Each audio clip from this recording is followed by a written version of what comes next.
Mogadishu, Autumn 2025. The city stands at a crossroads, its horizon glowing with the promise of a new era. The city's skyline is changing.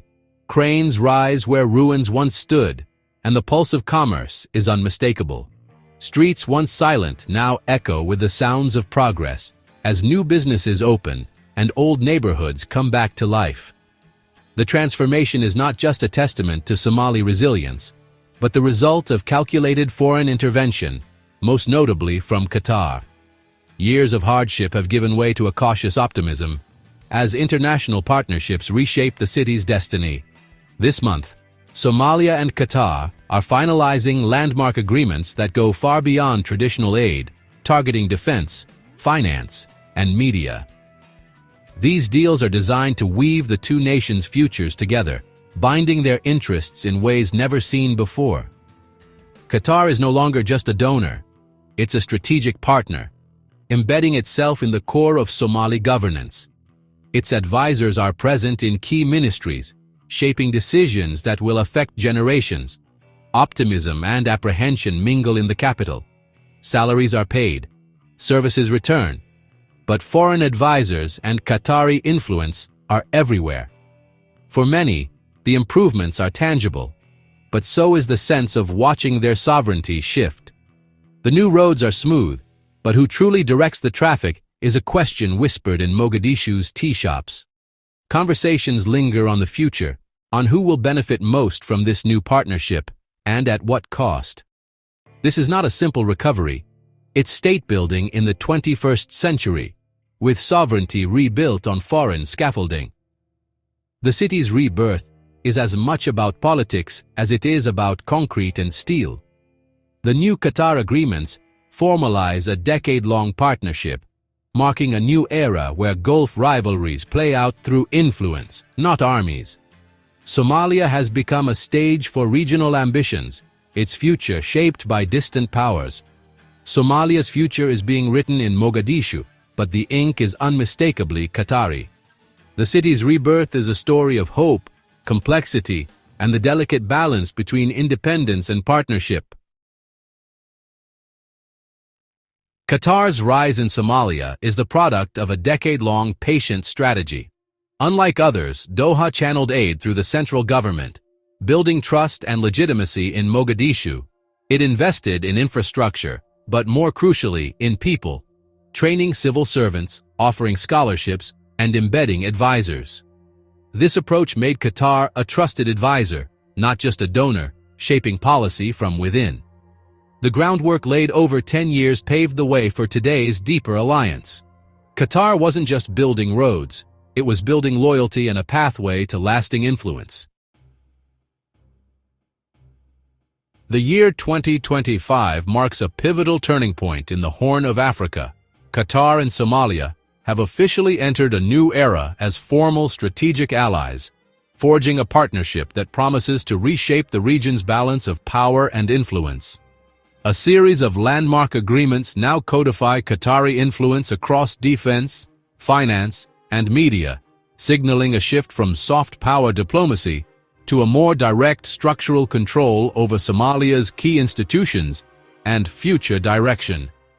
In the military sphere, Qatar is not only training and equipping Somalia's conventional forces, but also embedding experienced advisors within command structures, actively shaping military doctrine, and fostering interoperability between the two nations' armed forces.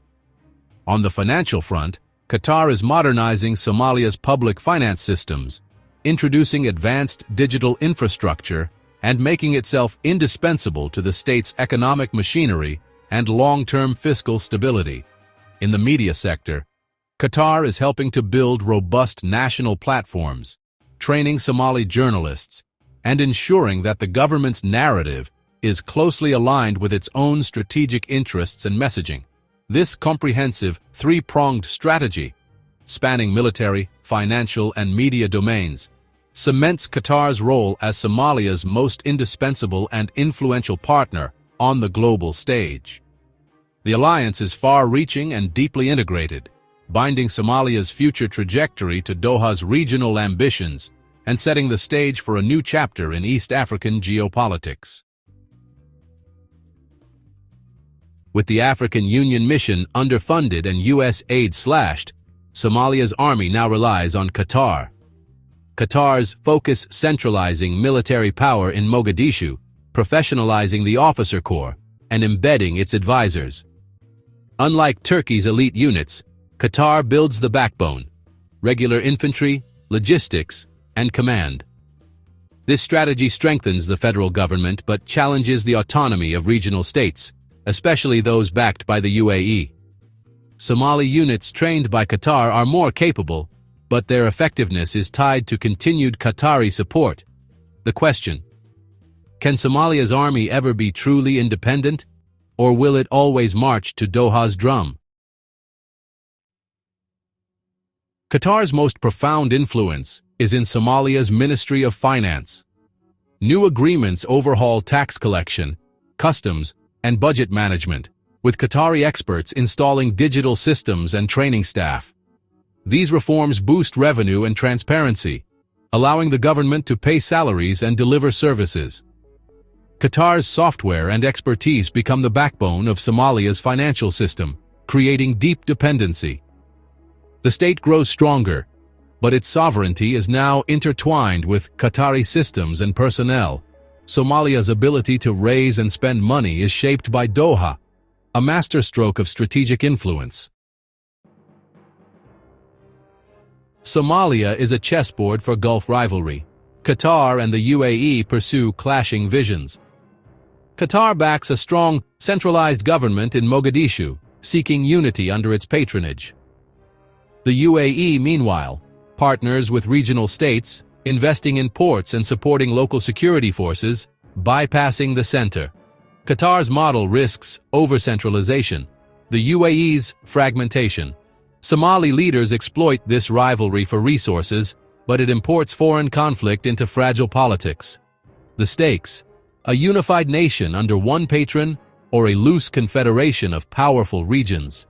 Each path offers opportunity and peril. Somalia's future hangs in the balance, shaped by external ambitions. Somalia's coastline is its greatest asset and, at the same time, its curse. Stretching for over 3,000 kilometers, it is the longest in mainland Africa, offering immense opportunities for trade, fishing, and economic growth. Yet, this very coastline has also made Somalia a focal point for foreign interests and competition. Overlooking vital shipping lanes that connect the Indian Ocean to the Red Sea and beyond, Somalia is a strategic prize for any power-seeking control over global trade routes. Every year, billions of dollars worth of goods pass just offshore, making these waters some of the busiest and most contested in the world. For Qatar, influence in Somalia is about more than diplomacy. It secures maritime lifelines for its vital gas exports, ensuring safe passage for its energy shipments and expanding its geopolitical reach across the region. The UAE and Saudi Arabia, wary of Qatari ambitions, view this engagement as a direct threat to their own interests. They counter by investing heavily in their own port networks and infrastructure, seeking to dominate the flow of goods and influence in the Horn of Africa. Somalia has become a theater for regional power plays, with each side vying for local allegiance and seeking to tip the balance of influence in their favor. The competition is fierce, and the stakes are high. Somali leaders gain leverage from this rivalry, extracting aid and investment, but they also risk becoming pawns in a much larger, geopolitical game that is often beyond their control. In the end, the nation's own interests are too often overshadowed by the ambitions of its powerful patrons, leaving ordinary Somalis to navigate the consequences of decisions made far from their shores. For ordinary Somalis, foreign investment means real improvements, steady salaries, better roads, safer streets. Qatar's support brings hope, security, and a sense of order after decades of chaos. But dependency breeds anxiety. Is Somalia's government truly sovereign, or is it a client of Doha? The line between partnership and puppetry blurs as key state functions are outsourced to foreign advisors. Somalis benefit from a stronger state, but fear the cost to independence. The challenge: harness foreign aid without surrendering autonomy. Progress is real, but so is the risk of losing control over the nation's destiny. As 2025 ends, Somalia stands at a crossroads, reborn but deeply dependent on Qatar. The Qatari model has rebuilt institutions and security, but at the price of structural dependency.